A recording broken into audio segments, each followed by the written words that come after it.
how you can and get here. So yeah, it's interesting and exciting. So are people still looking, seeing? Yeah, people are coming in, but we're getting closer to the 7 o'clock mark. So All right.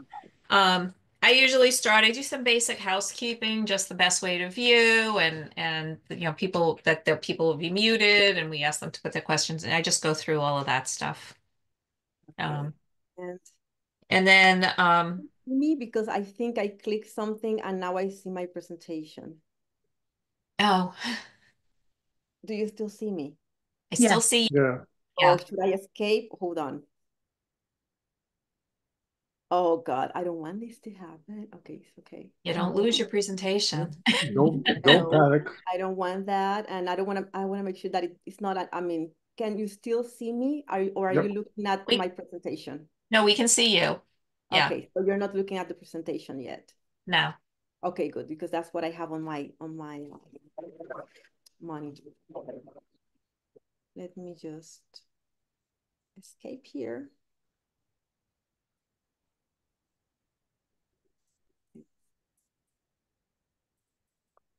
I should probably. I'm going to hide myself and mute myself, and you should let people in whenever you feel like it's the right time. Right. Mary Lou, just let us know when you're comfortable that you have your presentation and you're seeing the screen the way you want to, and then we'll admit people.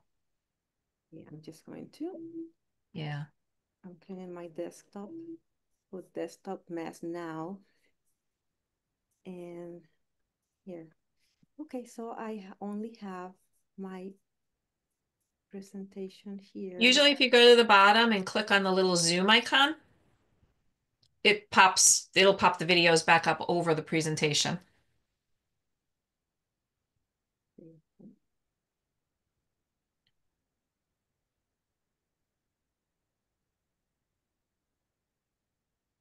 Unless you're on an Apple, and then I don't know how to help you.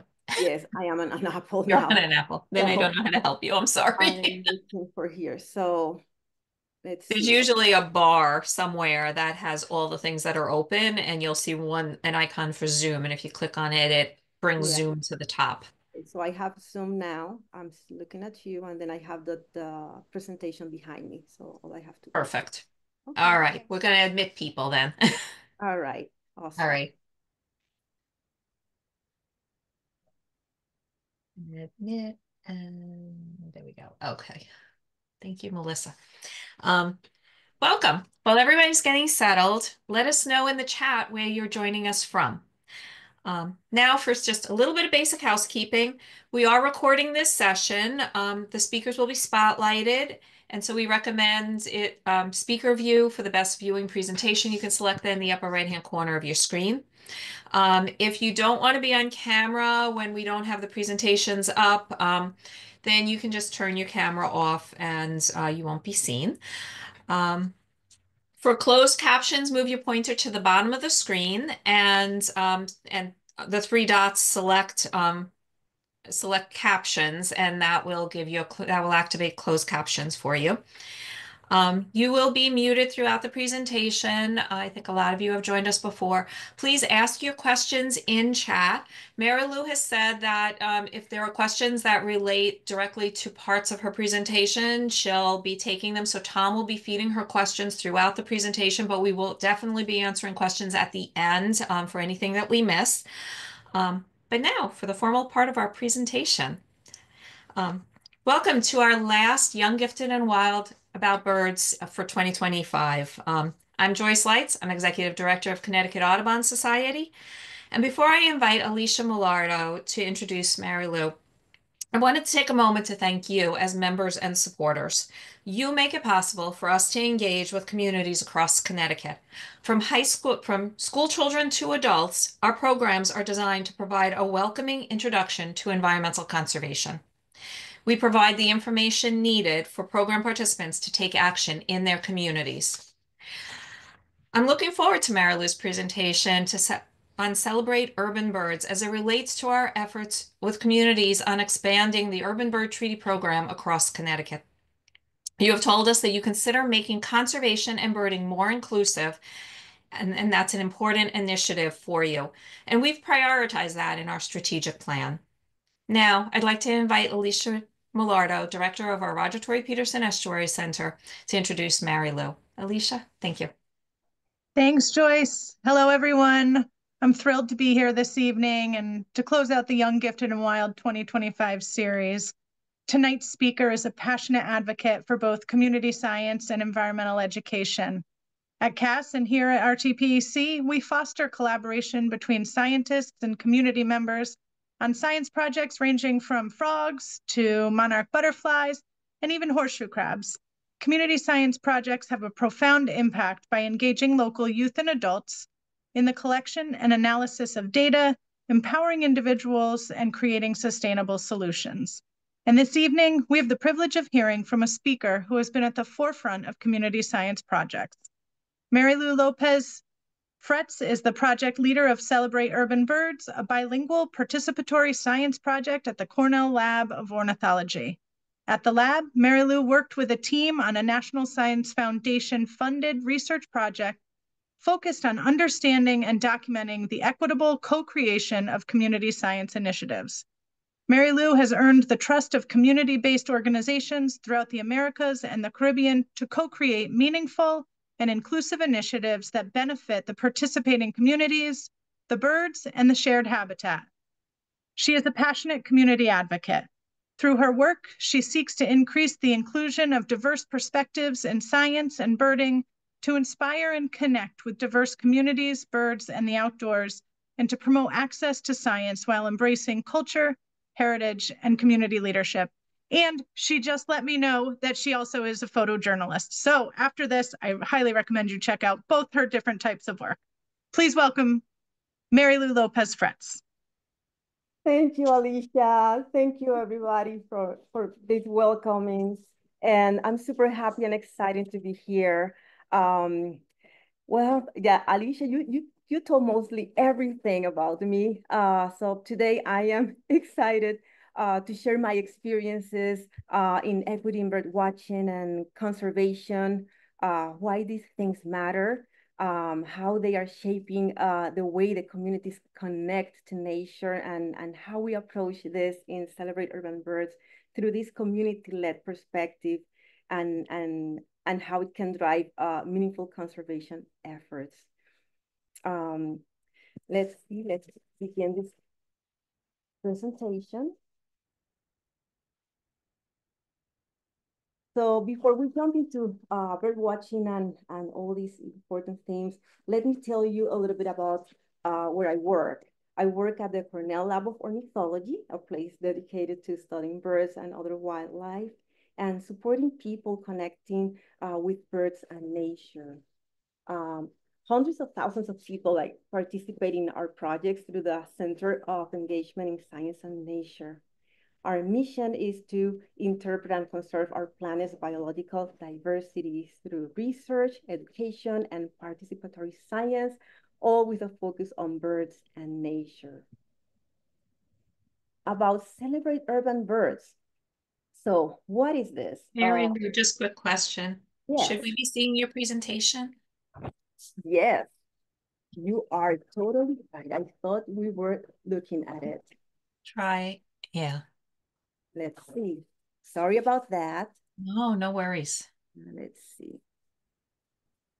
Go back to Zoom and share. Ta-da! Here we Perfect. go. Thank you. Can everybody see it? Okay. Yes, so all right. So now let's jump here. I was telling you about the Lab of Ornithology. Most of you might know about it, may have even visited. So what's Celebrate Urban Birds? So it's a citizen science project that started as one in 2007. And it was a simple idea of connecting more people, especially those not traditionally included in the sciences and birds. So Celebrate Urban Birds started with that clear goal, right? To engage diverse communities that were historically excluded from the sciences. So initially, the lab define the science side of the project, and we were focusing on bird species. You see here, this is like one of the latest kits. And we defined the part of the science, and communities decided how to engage with their audiences, right? They know best. Yeah. So it was based on their interest, and they chose basically like the engagement area, whether it was well-being, STEM programming, or the arts. At first, we focused on those 16 bird species, but the real magic happened when we let the communities lead.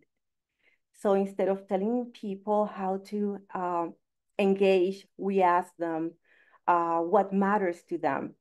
And over time, something amazing happened.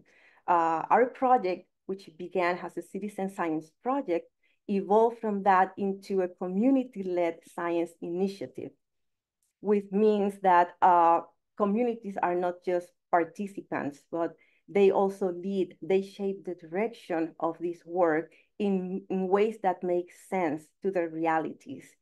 And what happened is that we started seeing more engagement, meaningful engagement, active participation, and more ideas.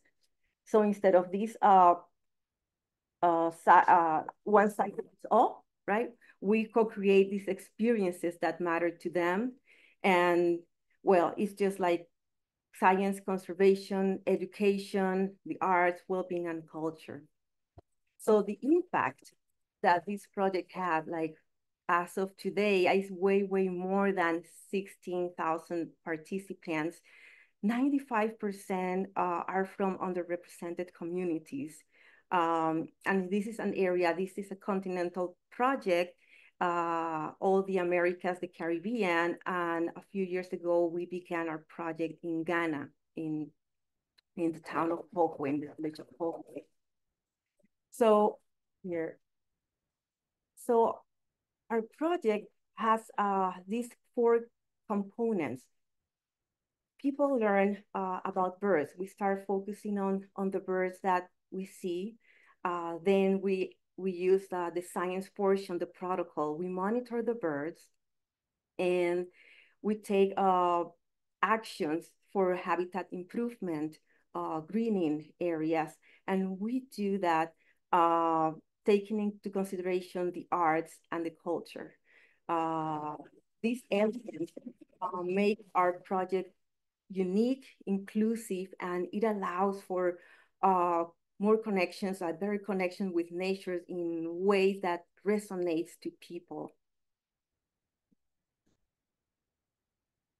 So a few years ago, we saw the headline from the State of the Birds report that read that since 1970, the United States and Canada have lost nearly 3 billion birds, right? So that's 1 in 4 birds gone. But the good news is that research shows that we can reverse these declines through conservation strategies. So in that same report, they state like those strategies. And from those strategies, the second strategy that we see here is co-create solutions with communities, right? It reshapes solutions with those affected landowners, local underrepresented and indigenous communities, scientists, agencies, and decision makers. So this is when our project intersects, right, with the groups that we work with. That's why it's so important to be inclusive of these groups that are not represented. It is essential to success in conservation. So why is this important in bird watching? Why is equity important in bird watching and conservation? Because not everybody has the same access to resources, safe spaces, opportunities to engage with nature. Some communities face barriers like lack of spaces, financial constraints, or cultural exclusion from outdoors activities. So by making bird watching, birding, the sciences, and the outdoors more accessible, like more lingual resources, inclusive programming. We ensure that everyone, regardless of background, can connect to birds and nature and be part of the solution. These are the partners, or some of the partners, that are connecting to wildlife in unique ways that are relevant to them. And working with these groups will lead to more successful conservation movement. When more people from different backgrounds take part in the science, we get better ideas, better problem solving, stronger, more relevant work, more trust in science, which is very important. In addition, it helps remove those historical barriers that have excluded some groups, ensuring that everyone has a voice in shaping the future of conservation. So how does that process look like? How does that work look like? We often focus on results, but how do we do the work matters is so important. Processes are just as important as outcomes. So some of the strategies that we use in doing this work, we learn from the communities themselves.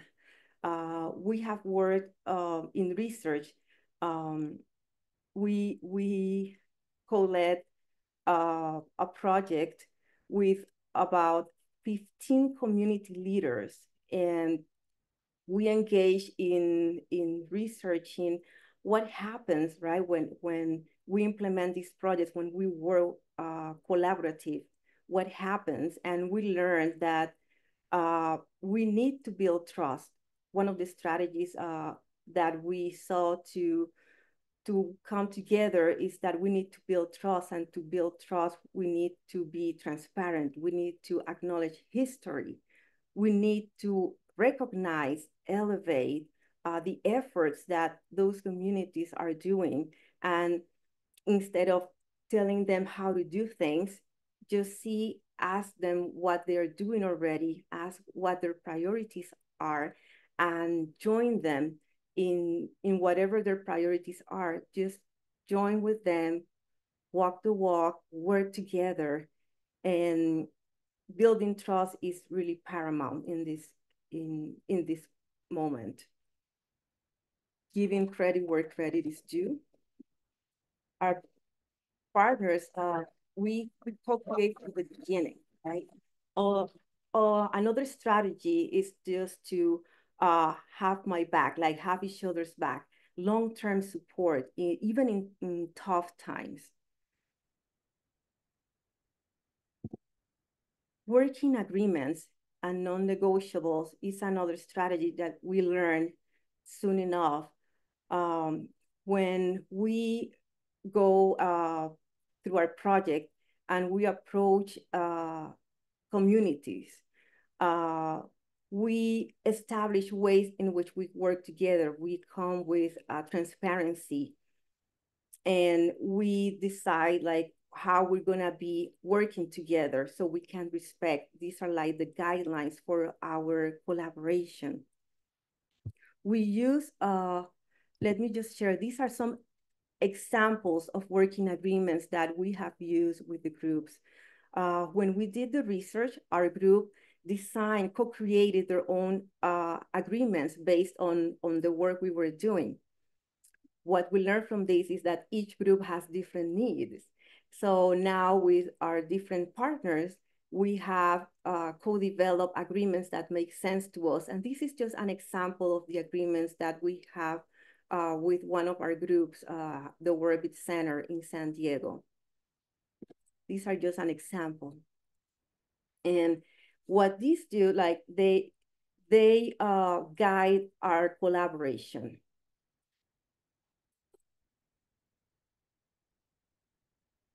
We also have a decision-making tool. This was all inspired by that research work that I told you about with the communities, that National Science Foundation funded project. We learned so much, and all those, what I'm sharing tonight with you are those lessons that we learned and those tools that we co-created with these communities. And we piloted them in Celebrate Urban Birds, and it changed the way we celebrate birds, we do the project. So it's just amazing. And then this decision-making tool is like a gradient decision-making tool.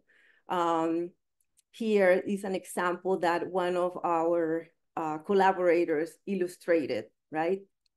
We have these birds here, you know, we need to quickly decide where to host our next meeting. And then, you know, the runner, good point, the desert is a lovely time this year. And yeah, I love that idea. Let's call a vote. Okay, 5, 3, 4, 5, 1. Like those votes, the 5 is like, yes, all in, yes, all voted, there's a veto, number 1. So the penguin, for the record, I voted with a 1. Even after the discussion, I don't think some considerations were made that impact some of us. Hear me out on some points. So yeah, the next one is like how you use a veto, then you go back to the table to start working. And then, yes, like those were some good points. We still need to decide where to host our next meeting. You know, maybe Cornell in February is not too bad after all. I propose that if we had a chance to discuss, let's call a vote, and then everybody voted, and the penguin was glad that he was heard. So yeah, these kind of decisions happen to us. Most of our meetings were in December, in February, in Cornell. So yeah, and these are like some of the tools that we use in our approach to work in our communities. So how do communities apply this work? How do they do this work? How do they lead with equity? Here, let's start with the Warbit Center. Here is community-led in action. So this amazing work that they've been doing is a co-created inclusive environmental education project from the Warbit Cultural Center. The Warbit has been our partner for over 10 years, and they started with a mini grant, and we helped them through their school summer project, and they would do the project, Celebrate Urban Birds, with the children every summer. But as we were learning about working with communities, we started expanding and listening to them, what their needs, and that started shaping every year when they would come up with a new proposal. And each time it was more interesting, it made sense to them. And as the years go by, we developed like the working agreements that I shared with you and goals on how to work more with their habitat, with their local habitat to support birds and bring in the science so the students, the youth could have access to those tools. And through the years, it kept expanding. Now this will be our 3rd year of the annual Harriet Tubman Freedom Bird Walk on Juneteenth. So these are like different ways in which people connect to nature and they celebrate their culture, they celebrate what matters to them, and they engage a lot of people who come to learn new things, to learn about one another. We developed a big list of birds, the local birds, and we've been seeing like every time they report a new one, well, we keep adding to the list.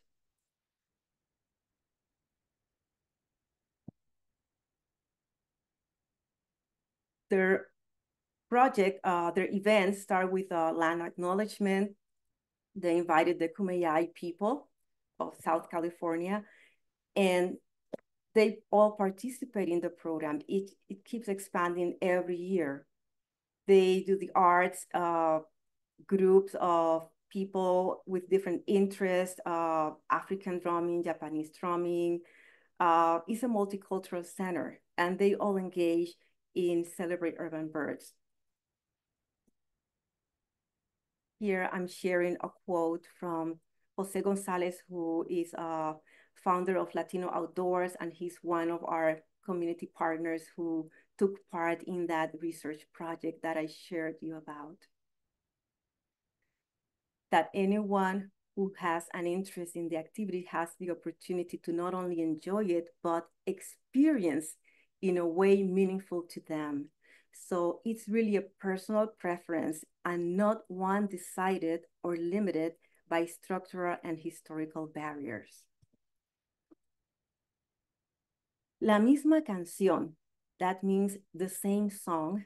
It's an ongoing multi-site project that works primarily with Latino communities by making connection with birds that migrate from their home countries to where they are living now.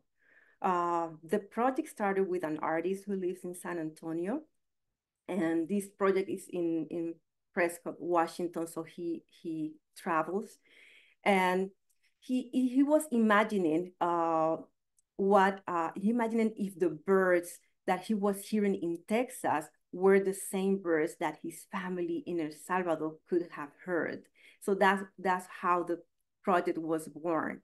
And the project uses drawing, research practices, bird walks, festivals, installations, and more to explore migration. They explore ecology, sound studies, land ownership, culture. I mean, it keeps going on and on. And this project has several partners, and it's just a very rich project that has been inspiring. The artist was invited to El Museo del Barrio, and we were fortunate to visit the collection, the imagery, and participate in some of the events that he also led in New York City.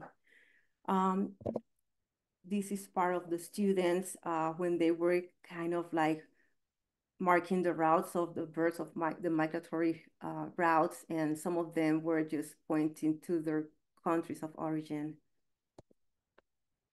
And here, that's one of the events at the school.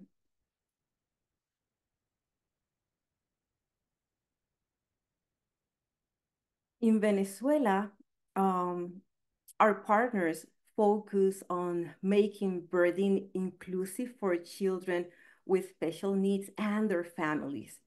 Here, I'm just, I will read for those who might not be able to see it well. Here, I'm just sharing their actual words. In April, the month of autism, we could not fail to meet with our wonderful group of families with their children. We work with the whole family because problems are solved holistically, not individually. This wonderful family spent an extraordinary morning observing aquatic birds, terrestrial birds, sharing, playing, and learning to know, to conserve, and taking in their hearts new experiences and emotions that will mark their lives forever. That's their own words. And this approach, we've been working with this group for a number of years now, and we all share what we learned, right? We started the same approach with the working agreements, and instead of telling, okay, we have this program and we're gonna do this, they started interviewing. They changed their approach to interviewing the parents to learn what their needs are, what their priorities were with the kids, and based on that, we started, building this project from the ground up. And it's just took on its own life. It's just we just are working now on a booklet where the parents, students, and the leads are sharing their experiences, and we're gonna put it together so for the benefit of other families in other countries who might want to engage with children in the outdoors. So let me share here. This is another one. Bring Back the Birds, Ghana. Here we've been working with one of our partners who also took part on that research that we learned so much from. And this project benefits the children and the youth, is bilingual, is in English and Ewe. We're working with the Ewe community in Ghana. So the project has, as Celebrate Urban Birds, has the same components, the bird ID, monitoring, education. They have a special interest in getting back, like reviving the lost names of the birds. They lost birds with the deforestation many years ago. That village has a particular history, and they lost many birds, and now they want to recover those. They've been asking the elders about the names of the birds, and we've been putting together a list of birds and trying to find their names in the Ewe language. So as our component, it has birds and culture, and also a campaign, feed them, don't cage them. So as you can see, this is all basically based, they are created based on their needs, what they want to focus on. It also has the component of noise pollution, and we are co-creating materials to support them. Here, we visited them 2 years ago, and that's like the picture on the left is the chief of Tonglo village on Sunday school with the children. And we met with them and we spent time. We did several events and activities there, and reading, reciting poems, poetry, telling stories about birds was part of it. And here are some pictures depicting the storytelling. We did bird watching early in the morning before the children went to school. And we visited waterfalls, really in West Africa. And besides the bird watching, the children, they love watching a large colony of bats. And we finish our activities with sports. We have 4 soccer matches, and the teams were named after birds. The Hawks won. In Colombia, we are collaborating with partners who are focusing on working with senior residents at a nursing home, and they work side by side with high school. It's a beautiful project in which they share stories. They with the elders. The students have interviewed the elders. They put together a booklet about the stories of those birds, poetry. They engage in the art portion. They all learn about the birds. And the youth, they did the greening portion of it. They planted a number of trees across from the nursing home. And these are just some images of them sharing. This is in the Peruvian Amazon. We've been working in the Peruvian Amazon for a number of years. This project is a symphony band. And here, their interest is music and studying the sounds of the forest and interpreting with their instruments. And it's a really totally unique, exciting project that it started with drawing, with an art programming. But the person, the collaborator, he's a musician. And as we started learning about birds and exploring bird watching and using sounds, the idea of incorporating instruments and exploring that through the band we started exploring that, and it just turned into something amazing. I mean, if we planned that from the beginning, it wouldn't have happened like that. So this is the beauty of taking the time and using this process of asking, taking time, earning trust, engaging with them, and then explore what matters to them, and see how we are all connected and how it all connects back to nature, how birds as indicators will always be there. So we don't miss any opportunity working with birds. We put them everywhere. Here, that's the teacher. He says, define a horizon for the orchestra focused on the revaluation and awareness of the natural sound landscape and the birds of our region. So this has been like another way to bring pride, spark curiosity in the youth, and that sense of stewardship. You know, they are the guardians of the Amazon. And they are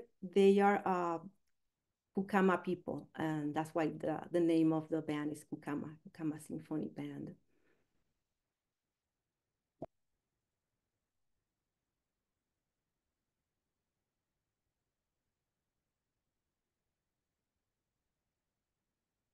So effects of co-creation.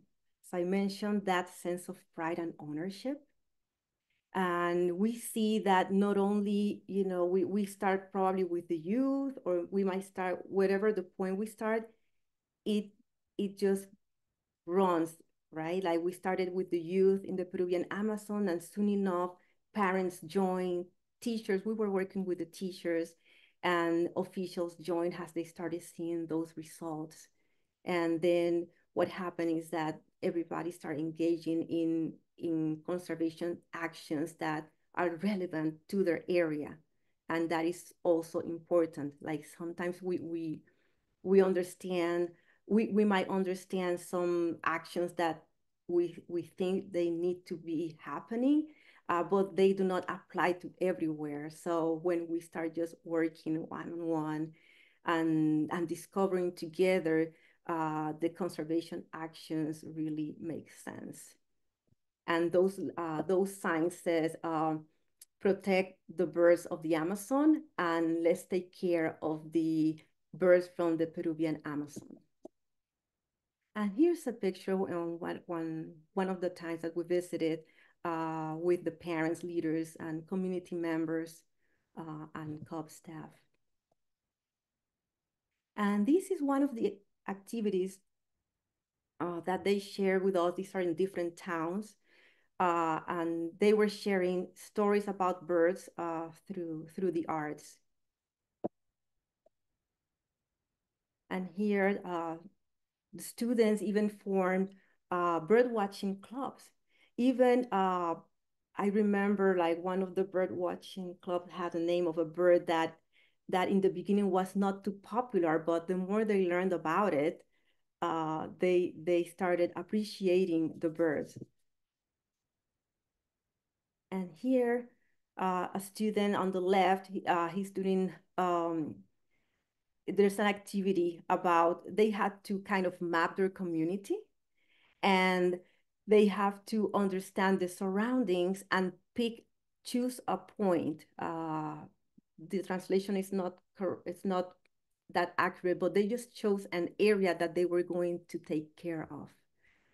And so that's the point of conservation.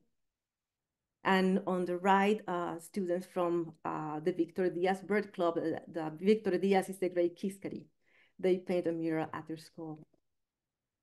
So our toolkit, I'm gonna share with you like a few pieces from that research that's what inspired us to explore different ways of engaging with people and collaborating with them, and change our direction.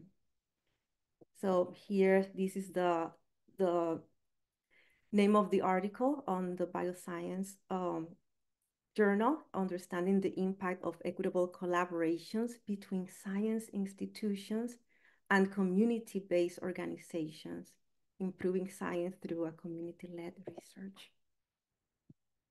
And we also have these workbooks that we all used and helped us in this journey of engaging with groups that are not represented in the sciences, and not only engaging with them, but engaging in a journey of making meaningful work together.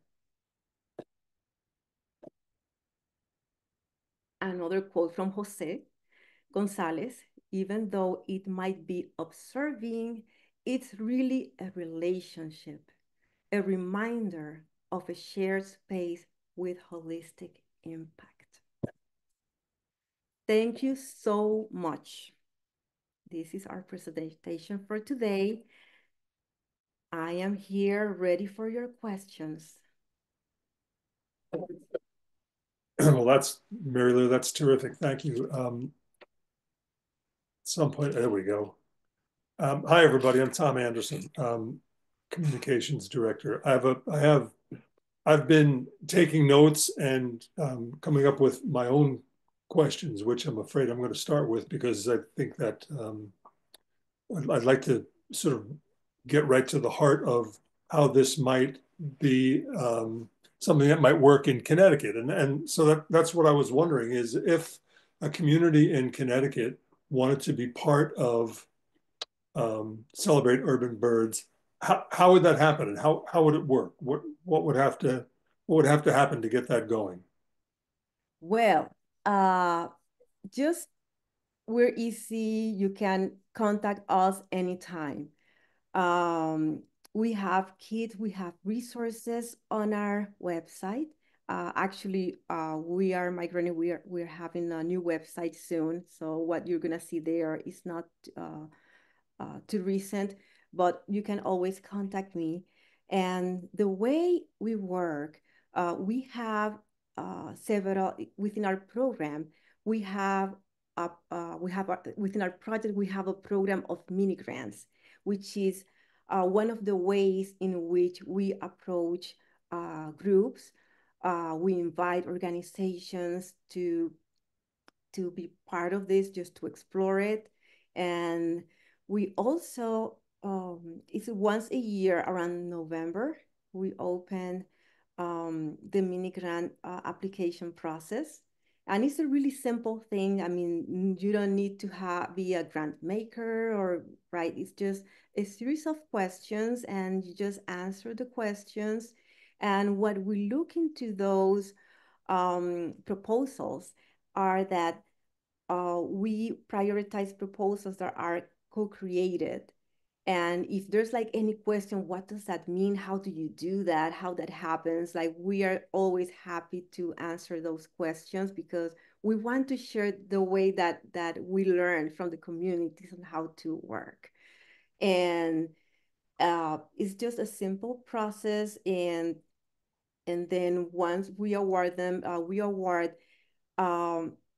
ideas that are not the way that we traditionally would see it, right? And sometimes when we see potential, we ask questions we want to learn more about because we can see, oh, this could work. This idea is nice, but I would love to hear more the voices of the community in this proposal. Do you have a one size fits all sort of template for a community, or do you go into the community and listen and talk and then work with them just to see what fits? We love engaging in conversations and conservation. Like, I'll give you an example. I've attended a conference on water, right? And then I was just listening to what people's priorities were there, and we're just talking. And when we introduced, oh, I work at the lab of ornithology.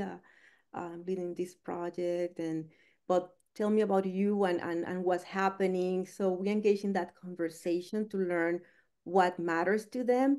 And we see birds everywhere, right? Like they're, if they are having issues with their water pollution, is affecting them, sure it's affecting birds, and birds will be a good indicator if we just work somehow co-create a project.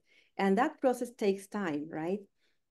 We start the conversation, and then we invite them to propose an idea for a mini grant.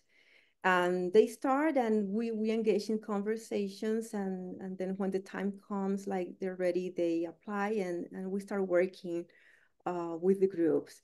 And it could be any other issue, like a dump site, uh, trash problems, or not enough green in an area, or we love to work like with public libraries, for example. Like we've had libraries in Hartford, in Connecticut, that we have worked with. And, we love working with public libraries. Like they are so important in a community, right? During the summertime, they offer, space there for the students, for the youth to be there. Uh, it could be any, whatever the need in the community is there's an opportunity to connect, and birds will be there somehow. One of the things that occurred to me as I was listening, and if I missed this, I apologize, but I was wondering about the before and after. How do you define and measure outcomes when you go into a community? Obviously, you want to achieve something. How do you know when you've achieved that?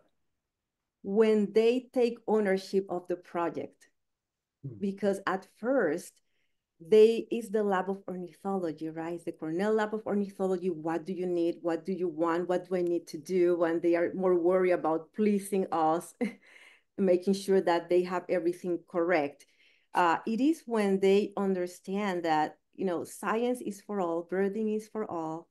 And, it's okay. The way you do it, the way you connect is your way, is unique, So it is when, after several years, like we can see that in San Diego too, like the way once we started and what it is today, they took ownership. It's their project now.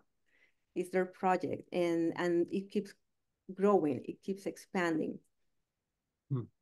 So that's like one of the measures, like when they take ownership, when they do it without us. Like we have groups that now they are doing it on their own, and we still support them.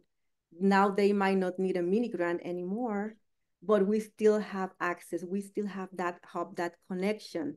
In Venezuela happens a lot. Like we share, oh, this is happening, this is going on, and we just connect with other people, and we connect them with other groups, and it becomes a family after the years. Like we can proudly and happy say that we have partners, and they are like family now, because they still do the project. They made it their own. They grew. Also, that's also very important. Like we use our position, not to keep people dependent, but just to help them also continue grow in their efforts. And as the years go by, the association, the fact that they were part of this project has brought visibility to an issue, and they took on and took off, and we are super happy. So it's more than in the mini grant program. That's more than a mini grant. Like it goes beyond that. It's a relationship, it's family, and we just remain supporting each other in conservation efforts that make sense to the group. You personally are way upstate New York, Ithaca, Yes. Syracuse, and yet you showed us examples of Venezuela, Ghana, San Diego. Who's going to these places to do the actual work? Is that you and some others, or just you? Or tell us who's They do working? the work. they do the work, and we make sure that we support them, and that's why like having those tools is so important. Like, because I cannot be everywhere. I wish I could, but I can't be everywhere. But we support them. But we also learned that after a working relationship, a collaboration, it is important for them that you show up, that you visit. It validates, right, like what they're doing. Right.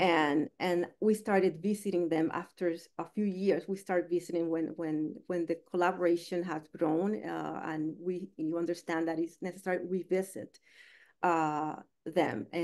But they are the ones doing the work, and we support it. We support it. So let me make sure I understand this.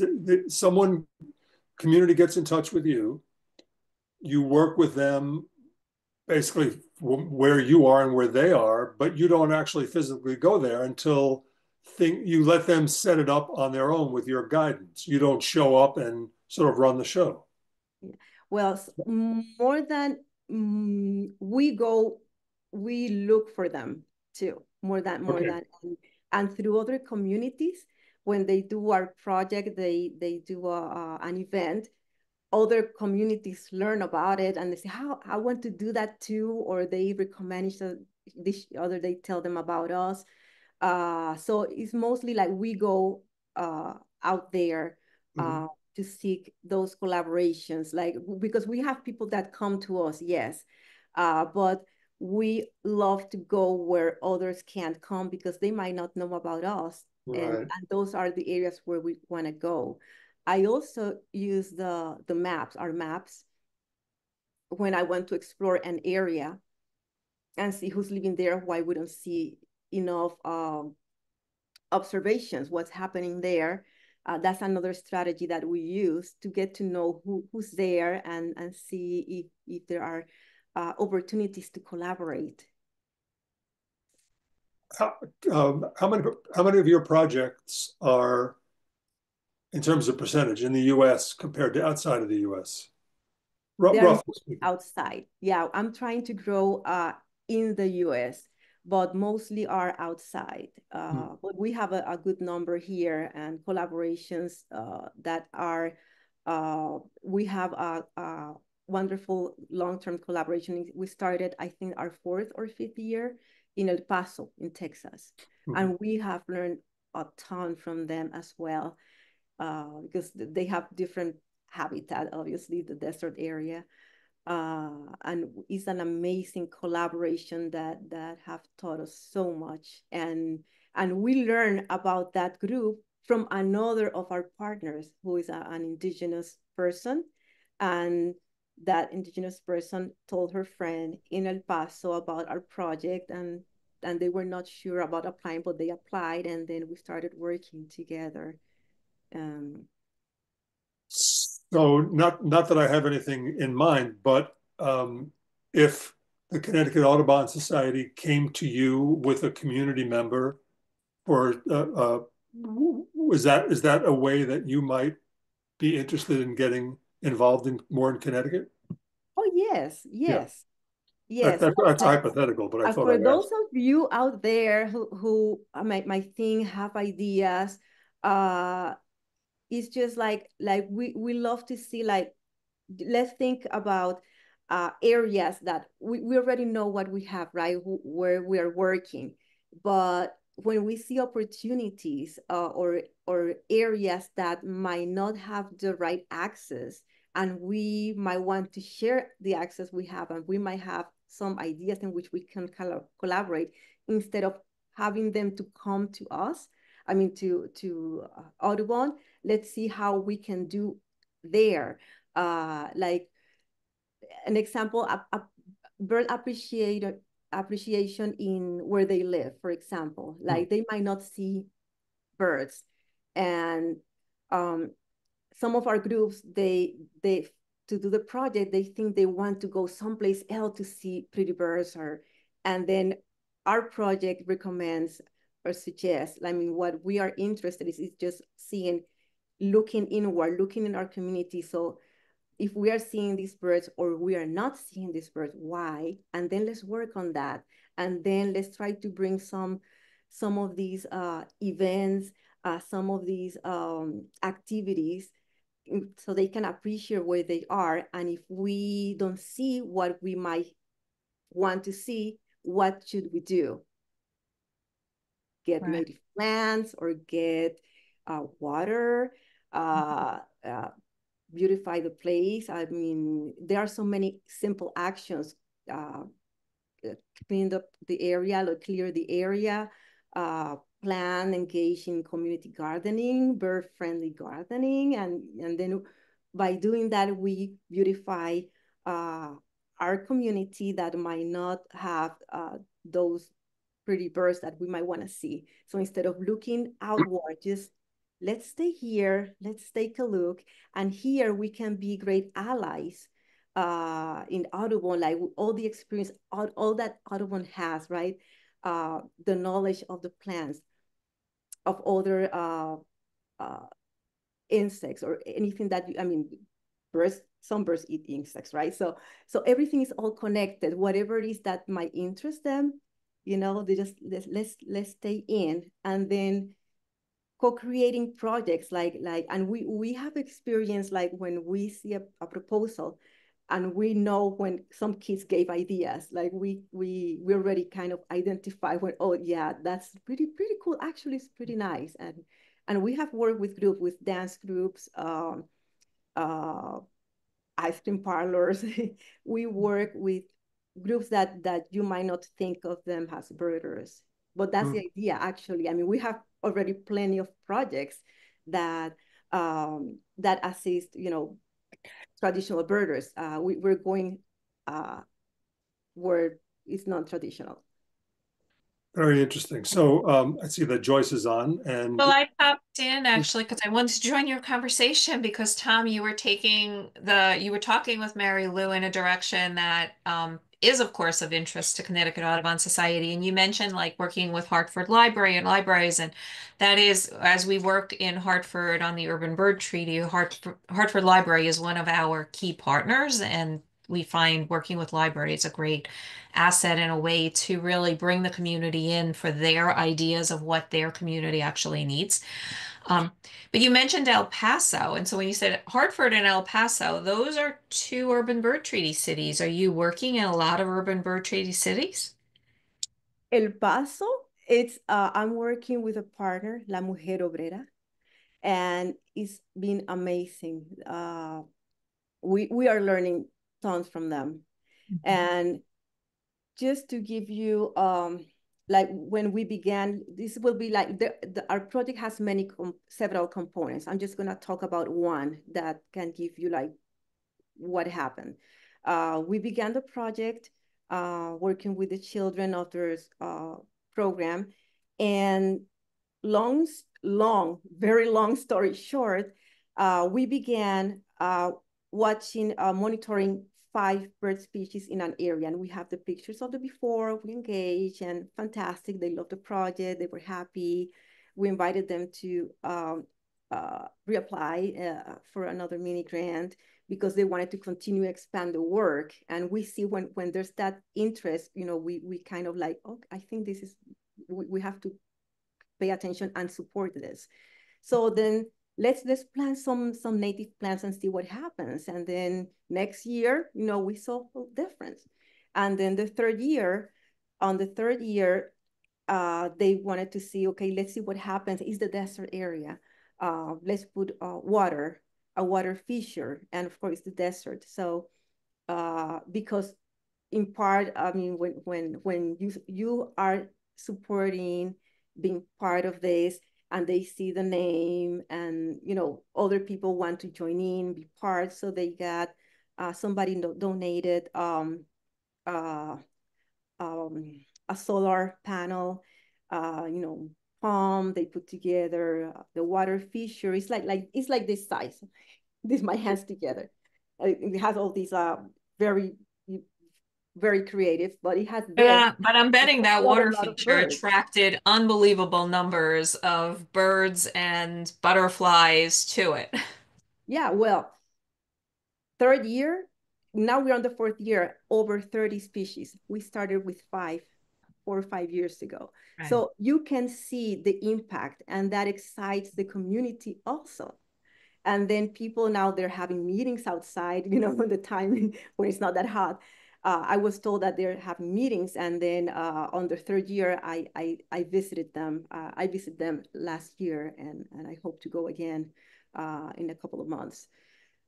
So that's when you see that transformation. And then people, one thing is like you are told about it, you hear about it. We need to do this conservation thing, and what if, it's not when you see it in your own backyard, in your community, in an area, like you take pride on it, and then you want to keep going, and then other people see it, they ask questions, and they want to join, and all of a sudden, it's spreading the joy, right? So that's the beauty of working in these areas and projects that are so creative, out of the box. Mm-hmm. Yeah, we've had similar experiences with a project we have on marine debris where the students, they collect debris on their properties and they have to run their own campaigns for their community. And the students are very creative in their campaigns and how they engage the other students on the campus to decide on a project on their campus. I And it's love so that. fun to see them come up with radio shows and newsletters and posters and like everything that they come up with to help the other kids understand that if they can reduce the debris on their campus, they can be impacting Long Island Sound ultimately. There you go. That's It's a great project. what you're saying. Another great example. Like when we love coming in, it doesn't have to scream birds necessarily. You tell me water, there's trash here, uh, noise, air pollution, whatever it is, I know birds will be there. And Right. then people and youth, like when they start like making those connections, I mean, we are all learning, and it's like, I mean, who doesn't want to learn something new each time, or at least feel again that sensation that, oh wow, aha, yes, this is great. So we come, whatever it is, we just go in, and then uh I see opportunities everywhere. Right. That's why we love to see what's happening, what's going on, asking, and then listen. We listen first before trying to sell the project. No, it's not about that. We prioritize them because we know that we'll get them.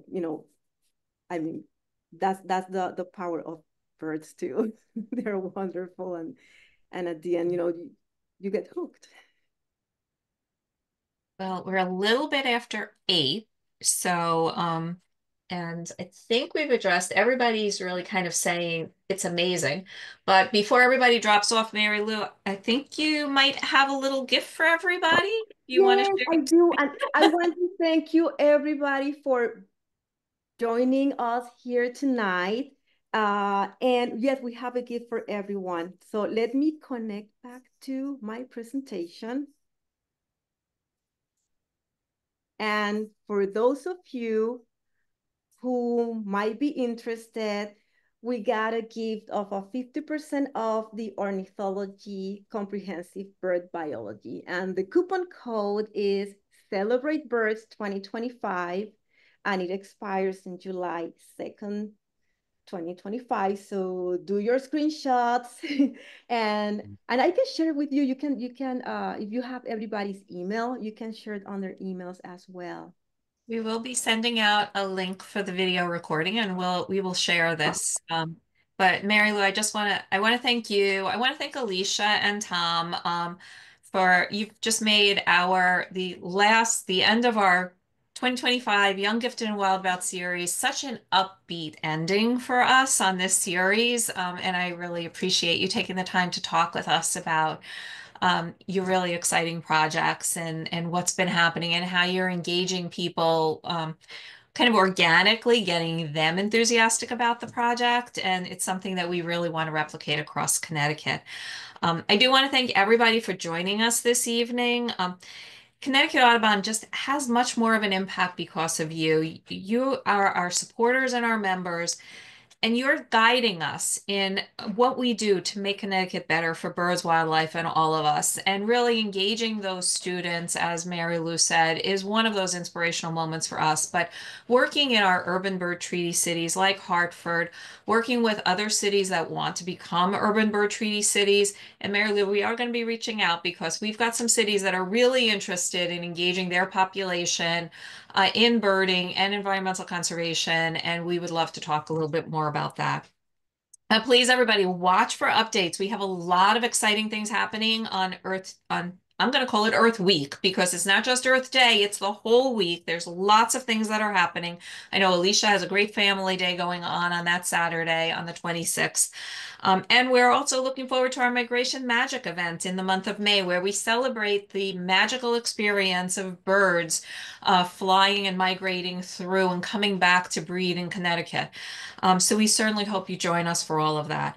So on behalf of everybody from Connecticut Audubon, thank you so much for joining us and have a great evening. Thank you. Thank you, Marilu.